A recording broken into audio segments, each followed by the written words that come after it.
Ito po ay nahalungkat ng mga netizens. Kung titignan niyo po, ito ay pahayag ni Maria Ressa ng Rappler at naandyan din po si Jason sa nung hindi pa siya nakakulong. Nung akala niya ay forever siya na mamamayagpag bilang fake news peddler. Proud na proud pa yun, no? Yung mga yan. Matindi. Yung kanilang pagmamarunong, alam mong, or obvious na.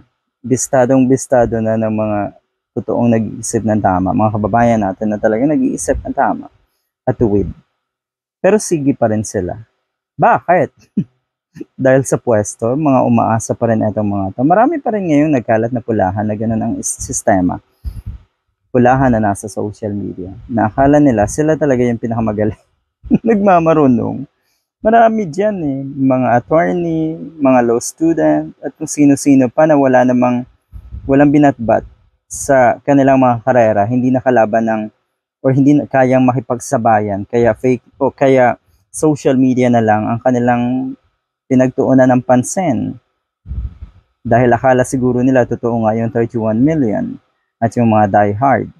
At siguro naniniwala din sila na totoo yung mga trolls, kaya makakatulong yun sa kanilang sa paglago ng kanilang mga platform. Ganon eh. Ganon ang paniniwala nila. Mantakin nyo minsan makikita nyo ang daming followers ng isang pulahan na social media influencer. Pero wala namang nag-i-engage. Ano yun? Binili nyo yung mga followers nyo? Tanim followers na tinatawag. Matindi. Balikan natin. Ito, sabi ni Mr. Jason Sa, hindi kawala ng mga Pilipino kung makulong si Maria Ressa. Jason Sa. Ngayon na nakulong si Mr. Jason Sa, malaking kawalan po kayo sa inyong pamilya. Malaking kawalan din po kayo sa mga utu-utu niyong followers. Dahil wala na silang, nabubuhay kasi yung mga followers niyo sa kasinungalingan. At siguro ngayon medyo mahirap yan. Yung parang nasanay ka ng manigarilyo at mawawala yung sigarilyo mo, na bisyo mo ng ilang, or tuluyang mawawala yung sigarilyo halimbawa. Ganon eh, ganon na ganon. Pwede natin ikumpara sa ganong sitwasyon eh, di ba? Yung araw-araw na nasanay, na nakikita ang mga post ni Mr. Jason Sa na pawang kasinungalingan at pagmamarunong, tapos ngayon biglang wala na. Mahirap yan sa mga followers niya. Anyway, nasaan na nga kaya yung kanyang mga followers? Kasi ngayon, naku po. You see? Kala nyo kasi buong buhay na andyan kayo sa social media. Okay? Buong buhay kayo yung maghahari-harian. At yung tipong akala nyo, yung inyong mga followers ay mga totoo talaga na nag-iisip ng matino. Hindi po, mga utu-utu po yan, katulad nyo rin. Alright, so yon. Ulitin ko rin, hindi kawalan nating lahat ng mga Filipinos na nag-iisip ng tama ang isang Mr. Jason Sa. Wala naman siya. Siguro dati, pero lately, she is a nobody. Nobody na ang tingin natin sa isang Mr. Jason Sa. At ang isang Maria Ressa, alam naman natin kung gaano siya tingalain ng buong mundo dahil sa kanyang tapang.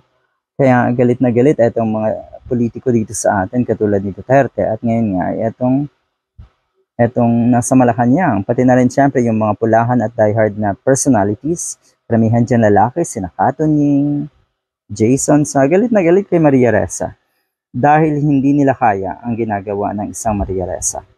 Fascinating to watch the info ops mob over the weekend, data downloaded for study by research groups.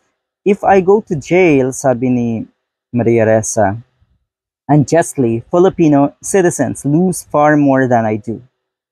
Okay. Ang ganda na. At kung titingnan natin, di hamak naman na mas maraming naniniwala kay Maria Ressa. Kumpara. Kahit sino na nasa SMNI. My God. Multi-awarded. Nobel Prize awarded. At marami pa pong iba. Ang daming tumitingala na mga media personalities sa iba't ibang dako ng mundo sa isang Maria Ressa. At ano ang narating ni Mr. Jason Sa? Naging troll.